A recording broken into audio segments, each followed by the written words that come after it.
All right, ladies and gentlemen, we are back after a 4 week hiatus. Got myself here, Dynamite Dave, Nate Yates with us. Nate, how you doing today, buddy? Doing great, Dave. Just enjoying the weekend. How about yourself? Oh man, Mother Nature. I don't know what's going on with her, man. One day it's 70, the next day it's 30, the next day it's 50, the next day it's 80 degrees. Welcome to Ohio, right? Yeah. Welcome to Ohio. Welcome to Ohio. But we got a guest this week. Matt James going to be joining us here real quickly. Real quick. Want to go through some things real quick. If you guys want to get some beer, make sure you guys go get yourself some Outlaw beer. They're the official beer of Redline Radio. Tell them that we sent you. Or actually, you can pick it up at Sheets, Speedway, Drug Mart. Take a picture with you and the beer. Snap it. We'll put you in a drawing for a free 12-pack. Make sure you do that. Outlaw beer will be giving away free 12 packs for select drivers this year, as we'll get the Outlaw Driver of the Week. So can't beat that. No, you can't beat that. And what racer doesn't want free beer? Right. I know you probably wanted beer when you raced, Nate, didn't you? A nice cold one. Yeah. Actually, enjoying the nice cool air in the summertime and having a nice cold beer. Why not enjoy Outlaw beer? Yeah. So Outlaw Beer is official beer of Redline Radio, Redline Network. And don't forget to stop out at Jones Bones. Right now, they got a deal. If you mention Redline Radio, Redline Network, anything has to do with Redline, you tell them that you heard the ad here on any of our programs. They will give you 10% off all menued items, excluding the specials that they have. So they are located at 35015 Royalton Road, on the corner of Royalton Road and Island. So make sure you stop out, see Brian and them. And they are going to be having a hot dog truck tomorrow. Not a truck, but a cart. It's called Hot Diggity Dog. Their first ever time doing it. So go out and show some support. But Nate, real quick, how's things been going with you, man? I know you said that you've been trying to stay warm or whatever. It's been a couple weeks. Last time, who did we have on last time? It was Chris Hamilton, right? Yes. Yeah, we had Chris, and I think he got fourth up at M40. Good showing for him up there. Local driver, fantastic talent. I mean, he did really good up there. They had a little bit of a small car count, but beautiful race car, beautiful. I mean, just an outstanding team up there with the Hamiltons, and he did pretty good. Absolutely, man. Absolutely. And kudos to the winner. I know they had 10 cars for the Ohio Wheelman, first race of the season at M40, like you said. But we're getting ready to bring in our guest here. We got Matt James joining us. Matt, how you doing today? Good. How are you? We're all right, man. We're just glad to get back here on the microphone talking racing. And hopefully we get this racing season started without any rainouts anymore this season. I know I tried to go to Attica this week, but that didn't work out. I know the dirt tracks, they start in mid-March. Rainouts. Yeah, they start in mid-March. But real quick, Matt, for the people out there that don't know you, give us a little bit of information about yourself, how you got started racing, when you started going to the racetrack, any family members in racing, all that stuff before we get into our portion. So I started out watching my cousin Calvin McMahon race years ago, since probably 2003 when it was NASCAR sanctioned. Watching him race on a car that was probably worth $500 at the most, go out there and handle what the guys that actually had motors was pretty impressive, you know. So it's always been a dream to go out there and try to race with him. And when I got older and finally got financially stable to go out and get a car, I went out and got a front wheel drive.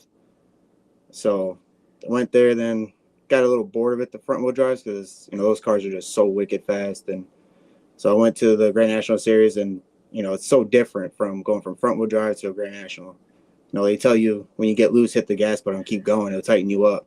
Can't do that in a rear wheel drive car. So yeah, it's a totally different different game when you're running a front wheel drive and you get loose, and then you're running a rear wheel drive car and you get loose. So what your mind tells you to do is exact the opposite. And you know, I learned that myself. And so, like Dave was asking, where did you get kind of motivated, and what did you want to do? Was there cousins, you know, friends? What did you want to do when you decided to go oval track racing? So Calvin, I've been watching him. He's a relative of mine. He's my cousin. I've been watching him for years. I've been helping him work on cars since, he's the reason that got me into racing. So I was like, you know what? Let's do it. Let's see if I can actually test him and try to beat him at his own thing. That doesn't happen. But, he has years of experience. He's always coming back to the pits, telling me what I did wrong, and I'd be asking for advice. But that's where I got 182 race. Always been in my blood. Always loved working on the cars, going to the garage, setting up for a Friday, then going to the racetrack Saturday, sneaking in the back of the truck to go in the pits. Don't say that too loud, man. Some of us used to do that too, man. Don't say that too loud. I think we all did that. Well, even at when I was a kid, I mean, at 7, 8 years old, I was sneaking in the pits and when I wasn't supposed to be in the pits, So I mean, it was fun. It's a different experience from the stands into the pits. And the stands is a show, and the back of the pits, it's go, go, go, go, go. I mean, there's days where the car is either running really good or you're working on the car the moment you come out of the seat. And then you go back in the seat and you're back to racing again. Yeah, when you're in the pits, man, you better be aware of all your surroundings because you never know what's going to happen. You got a driver coming through the pits that's pissed off because his car's not running right or got into an accident. You might get hit. People looking at their phones now. Back in the day, you didn't have that. But talking about going to the pits, I remember when Lorain Raceway Park or Lorain County Speedway back in the day, they had their pit where you paid to get into the pits, right where the tech garage is now. It used to be a little brown building, and they used to give you these strings that had this clip on it, and that would be your pit pass, and it'd be like red, green, white, whatever color. And then they went to the paper ones after they did the they remodeled there and moved stuff over to where it's at now. So that, I mean, yeah, going into pits as a kid was privilege, man. Yeah, privilege. Going back to all the drivers. You can't change your mind about going to pits as a kid. That's a memory you can't get rid of. Oh no. And once it's in the blood, it's there forever. I mean, I drove for 16, 17 years and I still have that itch, still want to, but the one behind me over here won't let me do it. And but it's okay. I got a classic car that I enjoy driving. But so tell me a little bit about what inspires you to race and how you feel when you're out there on the racetrack. And I mean, just that magic that has racing in your blood. So I say it's the nerve wracking. You're in the pit chute, you're sitting there, you start thinking of going over your checklist of what you got to do. Then you get out there and just everything vanishes. You don't even think about nothing. You just go out there. Kind of block it out, right? Block it out there. It's going to the front. Yep. You just gotta drive your lane, make sure you're doing your thing, and just drive. That's it.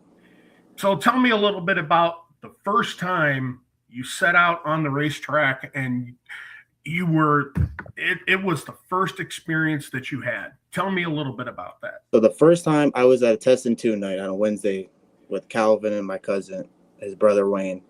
And we went out there. They were like, all right, jump in the car. I was like 15, 16 years old. And they were like, all right, this is it. I didn't know how to drive a manual car at the time. So they gave me a little test and shoot, in the pits. And I went out there, did okay. I went back the following week and I put it into the wall. Destroyed the car. Oh. Destroyed it. It's still sitting in the back in the same spot as how it came off the track. That's how it looks. That was the first time. Live and learn, right? Yep. And they still not let me let it down. I'm hear about that every weekend. So I still owe them a car, but they ain't getting it yet. So.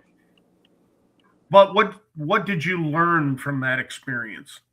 I learned that cars are replaceable, but you're not.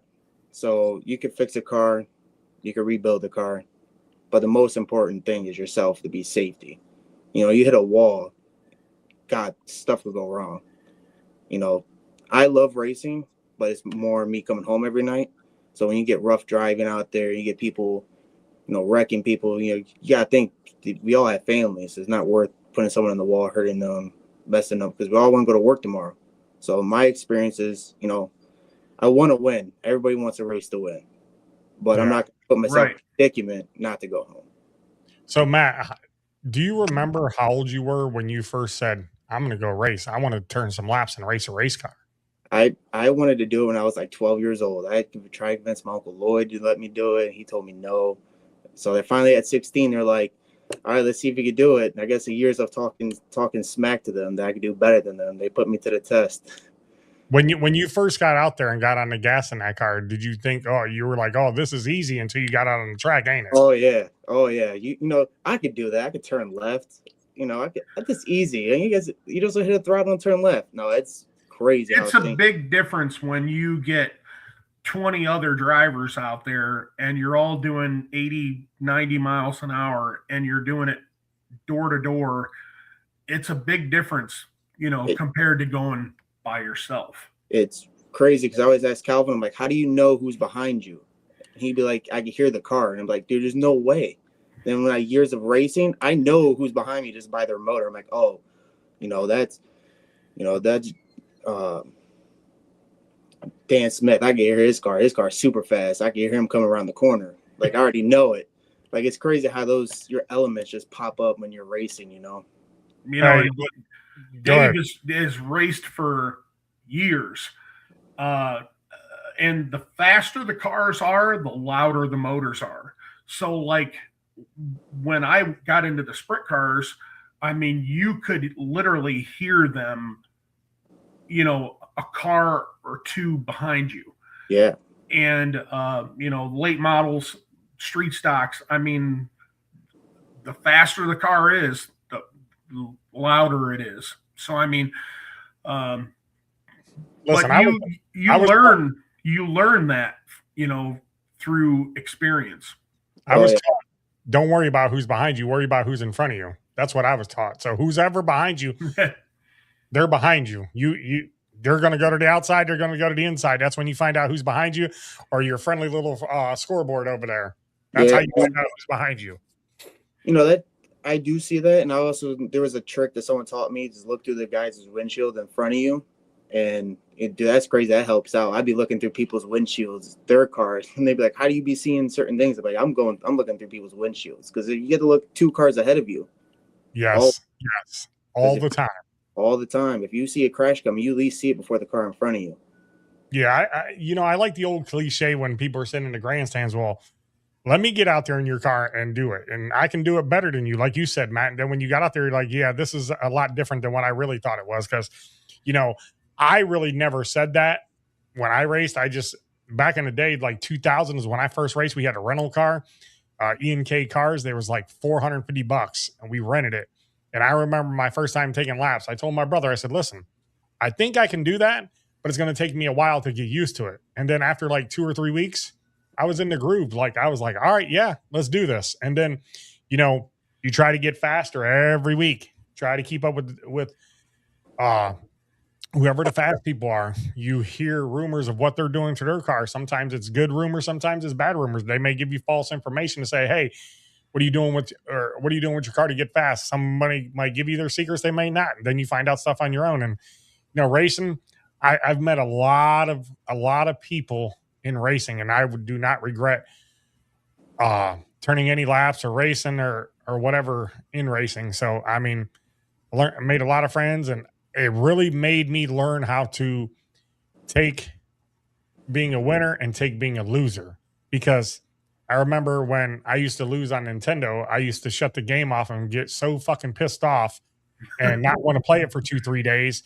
And my brother goes, well, I'm going to tell you this right now. Once you get into this sport, you're going to lose more than you win unless you got a fast car. And I didn't understand what he said until I didn't get my first win until my second year, midway through my second year in a car. And it wasn't because of my driving style, is because Nate knows, and all the racers out there know, sometimes you got to have some luck too. to go along. Absolutely. I mean, there's so many times. I mean, my second win in the 6-cylinder class, I had no brakes, literally no brakes. There was nothing left. It was throwing sparks. I was just literally holding on and was praying that the car would come home. And it's just one of those things where you have to adapt, and it's whether you have driving skill or luck. Luck is probably your best friend at that point. Yeah, I mean, there was a time where I was in my front wheel drive and I'm like, man, something's dripping. Something's dripping on my leg and it's really hot. I was like, what is going on? And I get out of the car and I'm like, what the heck was that? And it was the oil gauge was leaking all down my fire suit. I'm like, this could went really bad or really worse in a matter of seconds. So, hey, Matt, I got a story for you, and it's just about that too. So, I think it was 2011, maybe. I bought Willie Patterson's his second place championship car, and it had a busted CV shaft when I got it in hub, so I had to go buy a new one. And we go out and we're running in it, and it kept overheating all weekend. So Saturday, I'm leading the heat race, and I feel something hot on my leg, and I'm like, "What the heck is this?" My window's fogged up. There's 2 to go. I'm not stopping. So what I know, I'm already the leader, so I'm not stopping. I'll drive through it until I hit someone. That's what I was going to do. I get to the checkered flag, and as soon as I get to the checkered flag and take your victory picture on the front stretch, that thing is smoking bad and it's dumping out on my leg, and I got burned, and it burned through my fire suit. So I had to go to the ambulance and have them wrap it up. They're like, "You're lucky you didn't get a 3rd-degree burn," but it was hot as hell. We had to get it fixed. We ended up finishing like 7th or 8th in the feature, but we won the fast heat race. But I know how that feels, man. Yeah, I really do. It's not a good feeling. No, because you're racing, you're like, man, whatever, let's go away. Yeah, and especially if you're in the lead, you're not stopping. No, I'm not really good at front wheel drive. That's something that's, it's kind of like one of those things of like, you either really good at it or you're not that good at it. Because front wheel drives for me is not my thing. I just want to go to Paynesville with a front wheel drive and see what all the hype is of it, Paynesville. I think you'll like your front wheel drive at Paynesville. I really do. Paynesville is it's a bull ring, and it's a bump and run racetrack. Just drive in deep, put your nose up underneath somebody, and let them know you're there. And that's a bump and run racetrack. Yeah, I love the bull rings. Sandusky is it's fast. I don't know if you've experienced. I went out to Sandusky with my first car, and I went into turn 1, and it just shot up right and spun out.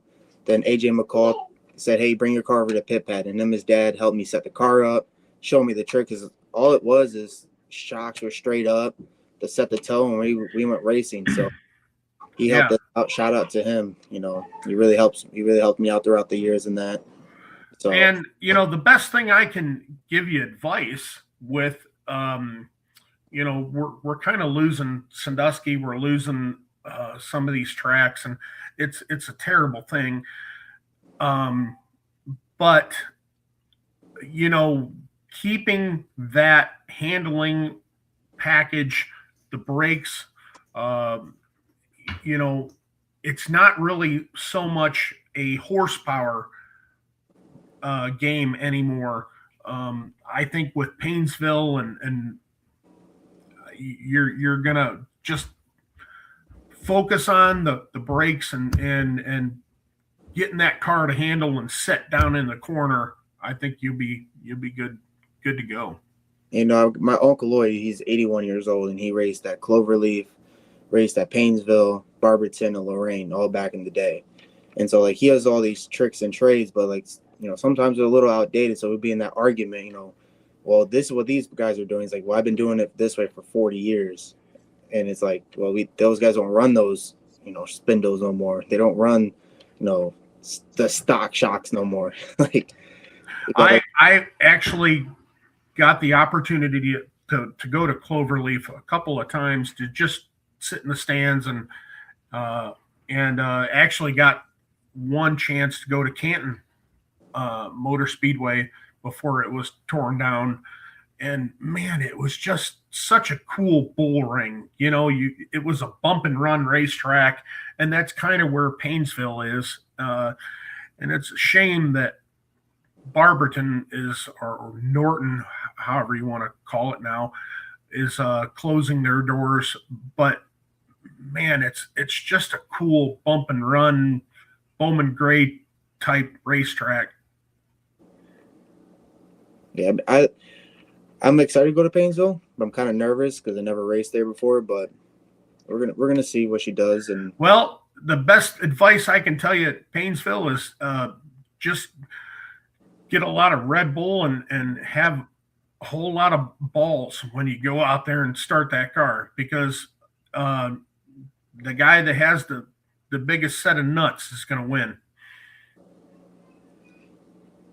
Yeah, Painesville's not that bad. I learned a lot from racing at Painesville Speedway, so it's not that bad. I mean, you'll get the hang of it real quick. Like I said, man, it has been a bottom track where you stay on the bottom. But Matt, your mom's over here messaging me and sending me pictures that at Christmas time you got a racing suit for Christmas. You want to talk about that? Was that your coolest?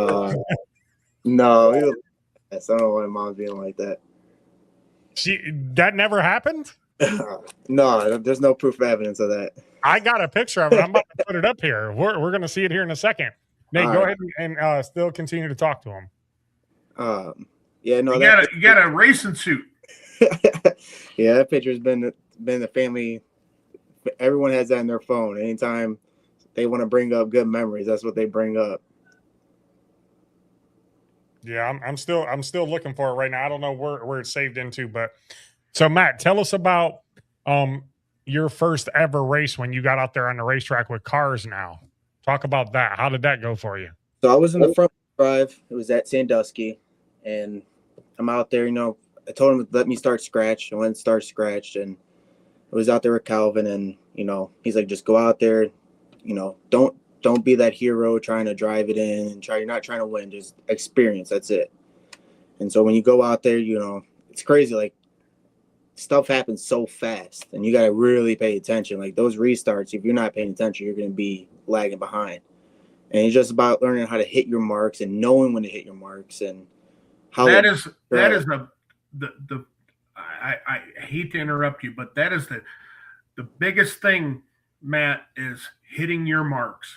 When you know how far you can drive in, where you can plug back into the throttle, how far you can drag the brake, hitting your marks is the biggest advice I can give anybody. And do you agree with that? Oh, I agree. Like Lorraine, I always ask Calvin, like, dude, how do you know where to let off? He's like, I don't know. I just know I have a certain mark on the wall that I know to let off. And that's the same thing with me. Like everybody has their little marks or, the pole right there in turn 4. Yeah. That's everybody's go, just a little bit before, Now, even with myself, I took the padding out of my seat so I could have just metal and myself, so I could feel the car more and feel how the car reacted,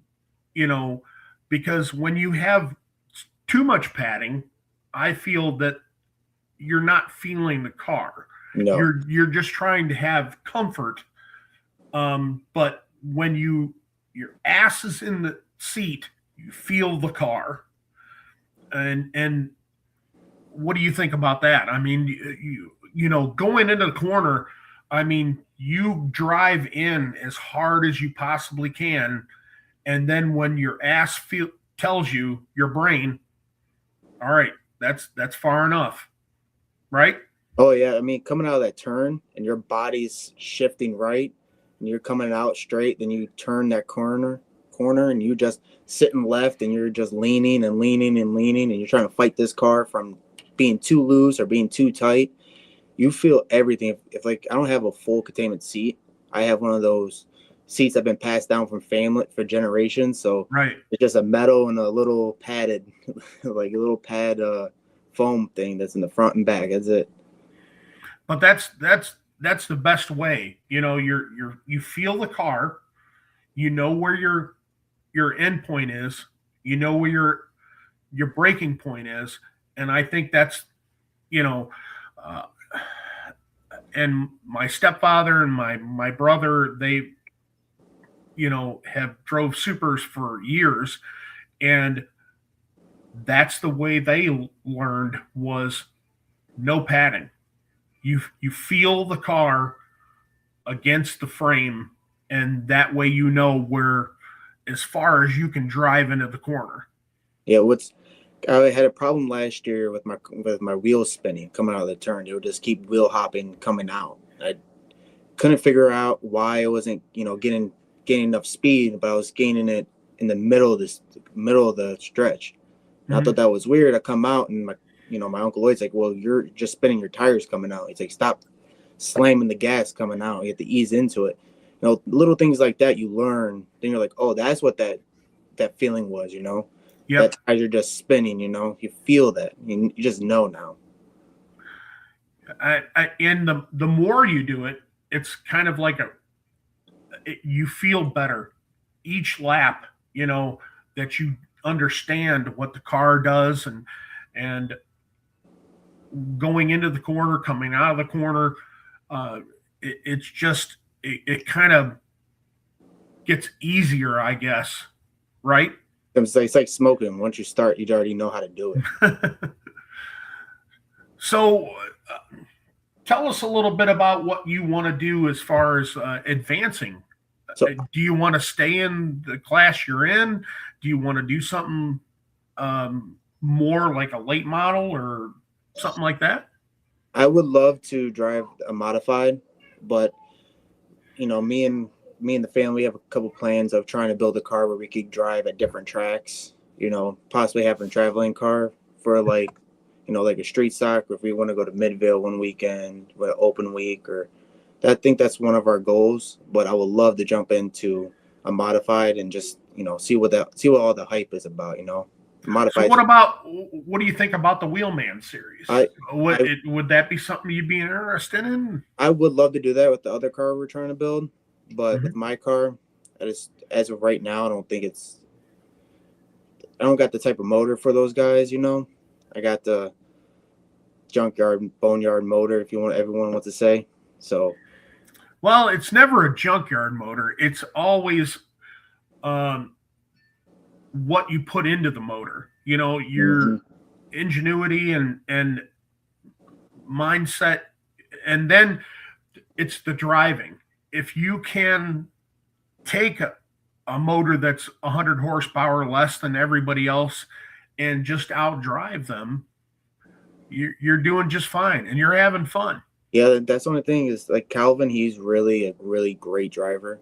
He drives how people drive him. So he's been driving for years. I mean, I witnessed that guy go on the outside and win races from all the way in the back to go all the way to the front, you know. So I would love to have a race, you know, me and him battling for first. That would be my absolute dream. But we just got to get the racetracks open.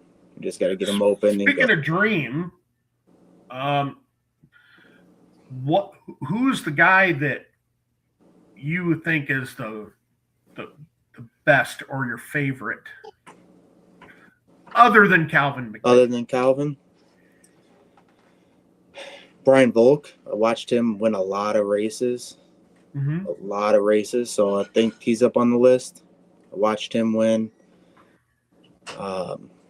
Danny McMahon, he's another family member. You know, Jeff Summers, you know, he was a really awesome guy. He was aggressive out in the racetrack, but he always had a fast car. He didn't care if he went first or last. He was still out there every weekend. But those guys up there, I like watching them all race. So, being a racing fan, you watch I assume NASCAR a little bit. And so who's your favorite NASCAR driver? Oh man, you gonna put me on the spot like that? There's gonna be a lot of hurt feelings. My era, I'm gonna say Jimmy Johnson has always been one of my favorite. So I know there's gonna be comments like, "Oh, Jimmy Johnson, seriously?" But that's always been my favorite. So if you were to put Jimmy Johnson out there on the track today, who's going to be the guy that's going to run him down? Is it a Tyler Reddick?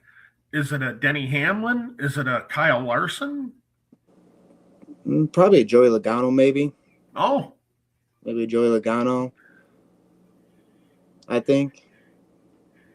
So, all right.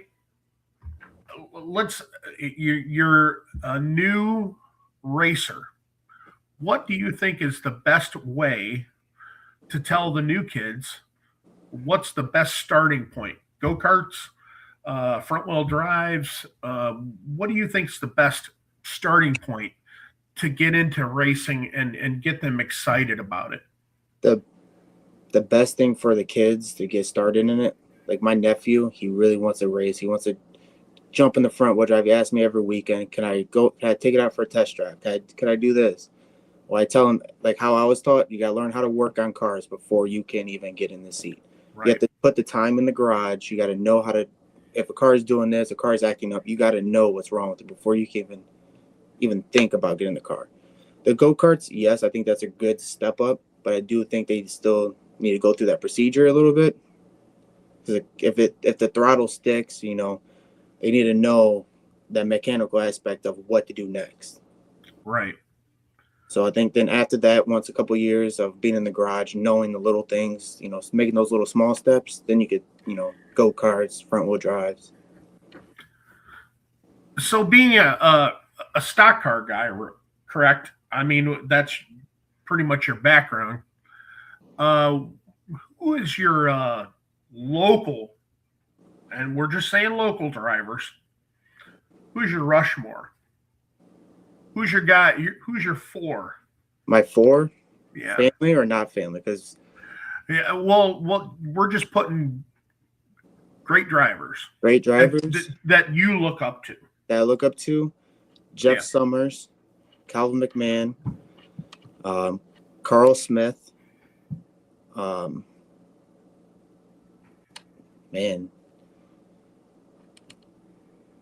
trying to think back in the day now. Brian Volk, I love watching those guys win races. That's a great list. I mean, it really is. So I think there's a lot more on that list, and God forbid I'm probably forgetting names, but I'm not really good at names. I could tell you what the car looked like. I just can't, I can tell you the numbers. My cousin is really smart with knowing the driver's cars, knowing what year that car was. Me, I just know how they race, and that's one thing I'm not really good at is knowing the names of people. I'm good at knowing how they raced. Matt, give me a number. I'll help you out. Let's see. Number 66. He drove a late model. It was a John Sandquist. Johnny Quest. It John has Sandquist Jr. black flames on it. Yep, John Sandquist. Yep. John Sandquist. I can't think of his name. I loved watching him race with Brian Volk. We used to be in the pits and we'd be like, on the stands, we'd be like, all right, who do you pick to win the race? And I'd be like, oh, number 66. My cousin would be like, Brian Volk. And Brian Volk will always win no matter what. And Dave will tell you, this is kind of showing our age, but the yellow and black 66 of John Sandquist. I mean, he was a hell of a racer. Yeah. He wasn't the fastest, but he was a good driver. He'll make his way up to the front and stay up there. Then he'll get fast one weekend. And, that's what I liked seeing, the progress of, working really fast and getting up there and being with the pack. Then, it's different being in the stands and be like, all right, this guy again, this guy's going to be slow. Then knowing in the pits, like he's having car troubles out there and he's just out there trying to make the car work. His son was really good too in the 99 John Sandquist Jr. And then he drove the number 2 late model for a while too. So he was pretty good. Who else did you look up to there, Matt? Jeff Summers. Oh, Jeff Summers, number one. That's where I got my number from. 145. Calvin's is number 45, and mine. That's where I got number 1 from. Nice. He was a good family member. Rest his soul. I still run my RC. I race RC cars now because I'm too old to race big cars, and I run the number 97. Do you remember who sparks Steve Sauve? Is that the blue and silver car, number 97? Yeah, number 97. Yeah, it was like dark blue at the bottom and gray at the top. Yeah. Chrome rims. Yep. Isn't that DJ's number right now, 97? No. He actually runs. Oh, 95. 95 is his 95, number. Yes. But he did race the 97 car and won a Fast 40 in the car. I think it was red and white at the time with gold numbers. Yeah, there was 90. He ran 94, 95. And Tyler runs 96 now with Jimmy Jr. But DJ always ran 94 or 95. So, Matt, is Lorain County Speedway your favorite place to race? Yeah, hands down. It's always been a home to me. Man, it's a cool racetrack. I mean, it really is. I've never had much success there. Dave's probably had more success there than I have. I've got second there, I think, 4 or 5 times. And but man, it was just a fun racetrack. You know, you're never really, and the faster you got, you were never really fully in the throttle. Yeah. And with the sprint car, you were coming off the corner, and it's that, and you can attest to this, Matt and Dave, that bump, that ridge that you come off of 2, and it would just upset the car. You know, you felt that, Dave. Let us know what you thought about that. Oh man, I mean, I knew where I was at on the track when I hit that thing, and what my car did when it hit that, and what it didn't do when it hit that. That's why I made sure I cut my springs and made sure my springs were good. My car was low to the track, so I didn't have to drive my car for the way the track conditions were. But they always say drive the car the way what the track will give you. But sometimes you got to drive the car the way what the car will give you. So I used to set my car up for that. I used to set my car up not for early runs, but for later runs, because I knew if we came in and we checked the tire pressure and we set it at 37, it would grow to probably about 45, 46 pounds for the feature, depending on how many laps we had. In the heat race, you could set it at 37 and it grow about 3 pounds to 40, 41. But yeah, I mean, just hitting that bump coming out of 2, you knew where you were at on the racetrack when you hit that. And the bad thing was, if you were door to door with somebody and you hit that bump and you were on the bottom and then you started drifting up, you're like, I'm so sorry. But, yeah. 8 tires are better than 4, right? Right. It's like Sandusky's the backstretch. You knew where you were when you hit that thing, all those bumps. Right. And the weepers, with Sandusky, you had the weepers. It wasn't so bad with Lorain. Lorain, the track would drain just fine. But with Sandusky, you had the weepers, and you had to kind of adjust your line to avoid the water. But that everybody has to race the same track. Yep. So, but getting into a little bit of your background, what do you think needs to happen with asphalt racing? We're talking about asphalt racing, and Dirt's doing a really good job of getting cars, getting fans. What do you think needs to happen in your, financially, fans, advertisement? What do you think? I think where it starts out is promoting. I know Facebook's free and all that, but what I truly think is, if you don't market, no one's going to show up. People's not going to come to a racetrack every 2 weeks to try to go to one event. Then they're going to be like, well, I have something planned that next weekend. Or we're going in another 2 weeks. Back in the day, it's like, all right, I can miss this week, but I can go next weekend. It's I got to wait the next 2 weeks or next month. Or if it get rained out, then it's not until the next month. I think running every weekend, kind of helps the fans be more wanting to come back because it gives them that opportunity to make more shows. Yeah. Instead of missing more shows. I do think the front wheel drives, I do think they need to be paid. And I do think they need to have some type of start money, but not so much start money. I know those guys we put a lot of money in those front wheel drives. I think we just need to have like a separate class, like for the Ohio series. We just need to bring in more people that could just jump in a car. And I think the traveling front wheel drives, they're kind of getting a little bit they're getting out of control as far as I'm concerned. You got $5,000 and $6,000 motors, and they're kind of getting away from what that was supposed to be. Yeah. So I asked Chris Hamilton, what about the Crown Vic series? What do you think about that? I mean, I think that's a great starting point. Rear wheel drive, I think that's an awesome series to get going for local tracks. I love seeing those videos on TikTok and all that stuff, all those Crown Vics racing. I love seeing it. I wish that Ohio would bring it back. Hopefully we can bring it to Lorraine. I would jump in a Crown Vic and go racing.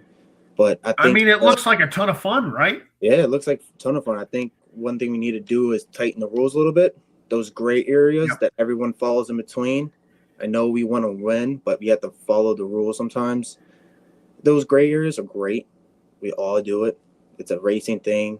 It's not in the rules, but that little bit, I think spending more money on the motor and doing all that is kind of hard for someone that wants to get started, right? Because when I got into front wheel drives, those guys were running, 19 seconds around the track. And it's like, my front wheel drive was just, stock shocks, and my car was running 24 seconds around the track. But you're learning, you're experiencing what you sat in the grandstands. Yep. And you were watching, and you were Calvin and everybody else, you were enjoying that experience. And then when you got the opportunity and you went out there, that's the whole part of it. Yep. Enjoying it, and that first time that you make a lap, that's the rush, the enjoyment, and that's why you want to keep doing it. And I do think I do think when you I even thought about this myself, was going, all right, I could do this, but how far am I willing to spend to try to win a race? Right. That's like, sponsors help and all. People say you could be in the garage doing all this stuff, but we all have life, we all have families, and sometimes it's kind of rough trying to juggle a career, kids, working on the garage.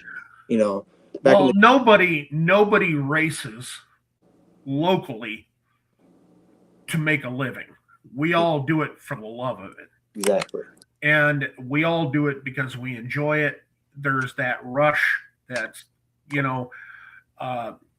because we were in the stands watching, my heroes were like Dee Hall and Mike Ray and those guys.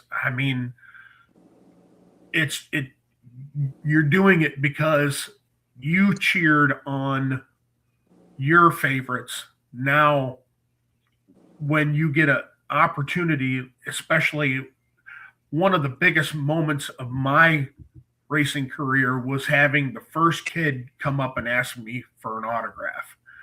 And that was just awesome for me. That was awesome. It was me at Sandusky. My first night at Sandusky, a kid came up to me. I think I got a picture of it somewhere. Kid came up to me, asked me for his autograph, and he didn't know who I was. He didn't know it was my first night. He just came up to me and said, "Hey, can you sign my shirt and my hat?" And yeah, isn't it cool? It just gives you that awesome moment, that feeling you have done what you were sitting in the stands doing, and now you have accomplished that. Yeah. And it's just a cool feeling. It's, I love racing. I really wish we could, keep these tracks around financially. I would love to go to the racetrack every weekend. My kids love it. I couldn't see my life without racing. I don't care if I'm running out there last. We're still going to go to the racetrack. My wife's probably up there, grinding her teeth because she's like, "Damn, you're going every weekend, huh?" So, but something's in my blood. I can never get rid of it. It's just, we all love it. The smell, the sounds, the throwing the wrenches at people. You can't get away from the stuff like that. So what about some of your helpers? Mention your sponsors. Let everybody know who's behind you and who's helping you, and give them a little bit of thanks. So I got a one major sponsor, Parker Automotive. He used to race at Sandusky in the super modifieds back in the day with him and his dad. It's over here in Brook Park on Snow Road. He's been the sponsor since I started. So I got Parker Automotive, and I got B&B door, overheaded doors. You need a garage door done, call to him. He also does drag racing. He has small tires. Then I got Mimi's Sugar and Donuts. So they have their own donut truck. So if Painesville wants to have a donut truck come out there, they'll come out there and set up a donut truck. They serve food. They serve donuts, coffee, and a bunch of other little great pastries and stuff like that. Then I got R&D Graphics. And then I got Barber's Dens and Shave Shop. And I also got MJ Mobile Mechanic. If you need anything done, let me know and I'll help you out. What about friends and family? Friends and family helping you turn wrenches and stuff like that? My wife, definitely. She's definitely watching the kids while I'm in the garage. And, without her, it wouldn't be possible. It'd be hard. My nephew, my brothers, my cousin Calvin, my uncle Lloyd, he's 81 years old. He's out there every day trying to help me build a motor, build a car.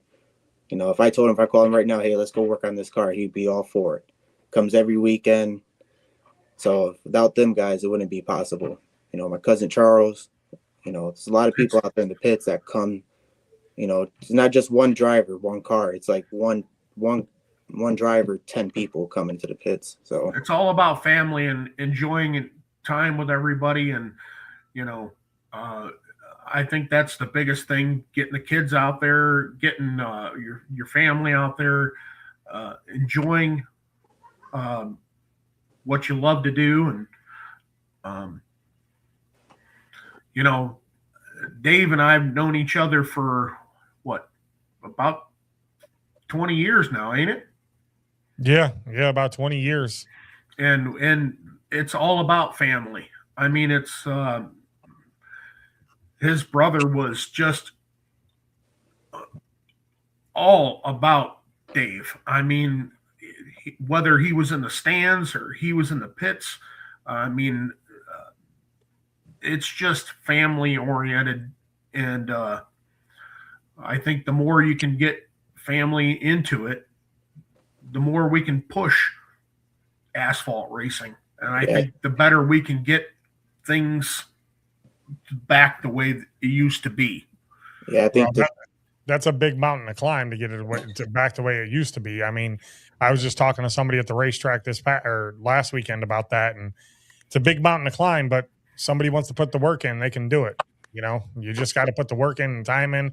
But the other thing is too, there's a lot more things to do now, nowadays than there was back when we were growing up, Nate and Matt. I know I mean, Cedar Point, you can go there for $99. You can buy a whole season pass for $99.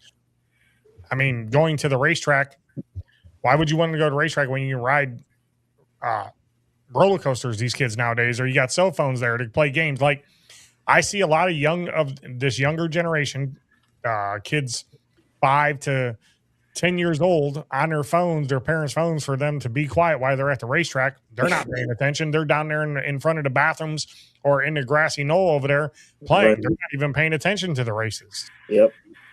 That's, I think that's the biggest thing is the distractions. Every kid has a phone. I mean, that's what technology world we live in. I think if more families do it, more people will show up because they're going to want to see their aunts, their uncles, their brothers, their dad race. They're going to want, they live with that. That's something I grew up watching Calvin race. I'm like, I'm going to do that. That's something I'm going to do regardless. When I first met my wife, I was like, I'm gonna be racing at Lorraine, so you're gonna have to suck it up. So, well, and the biggest thing that I think is just get your kids, your grandkids. I bought my grandson a little what do you call them, the electric car, and you put a little bit bigger battery in it, yep. Make it go faster. You put a little bit better tire on it, make it go faster. And you get them interested in having fun with yep. going fast. And I think that's something that we can do. Like with the quarter midgets, go-karts. Get them interested. Take them to the track. Let them enjoy it. I do think growing up at the Lorraine is the Hot Wheels stand, 2 for $10 or two. It was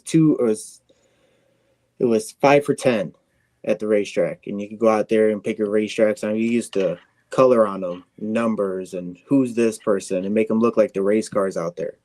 Something like that. Kids don't do nowadays. Right. They could care less. So I think that's something hard to, we didn't grow up with phones like that. We were sitting there watching. Yeah. I mean, that's a big thing now, and we could probably go on for another hour on cell phone usage with our children. But I think, getting them to the racetrack, letting them enjoy the smell, the popcorn, the hot dogs, the speed, the grit in your teeth, everything. That's all about racing. Take them out there, let them have fun. Yep. And let them enjoy the sport.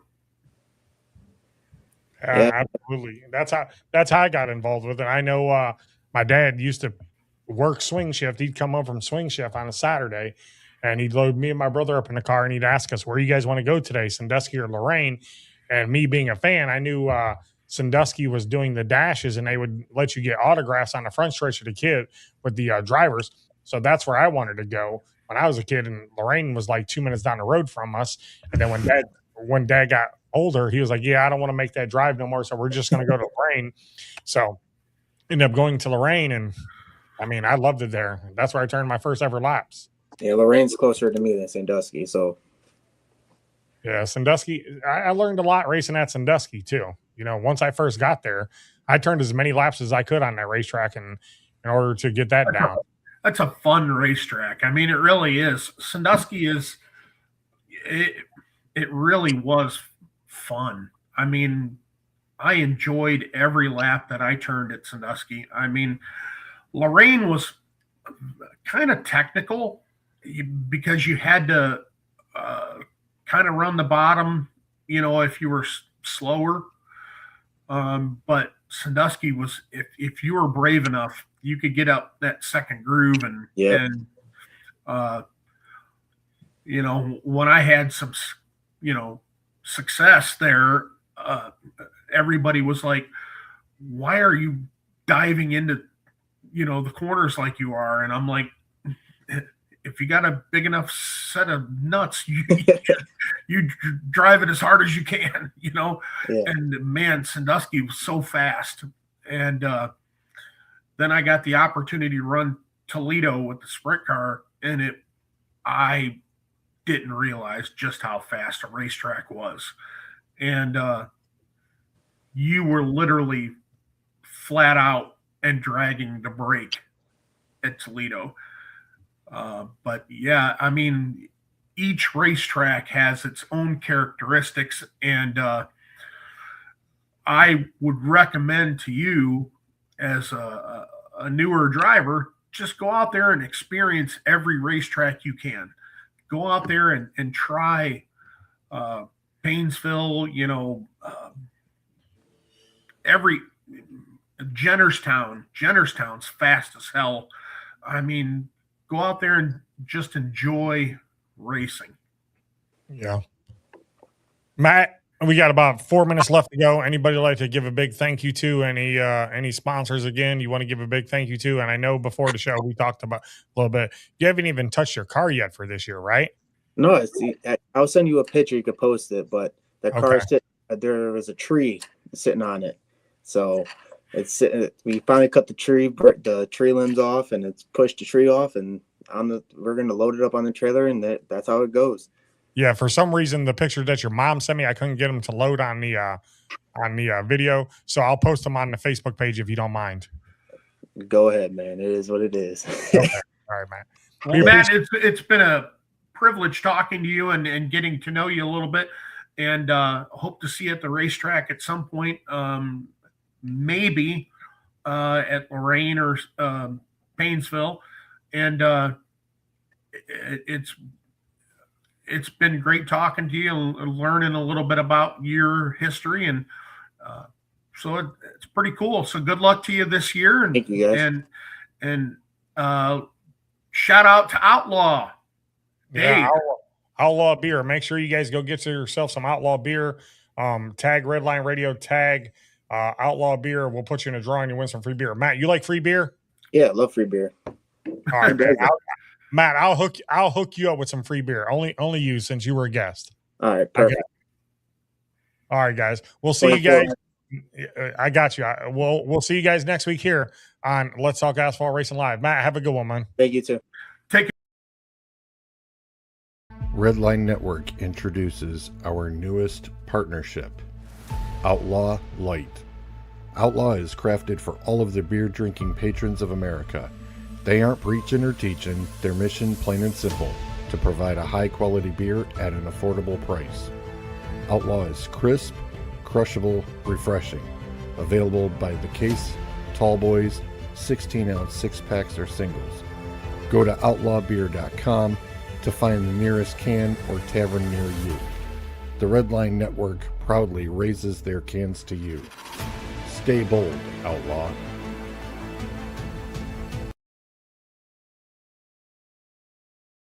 Redline Network introduces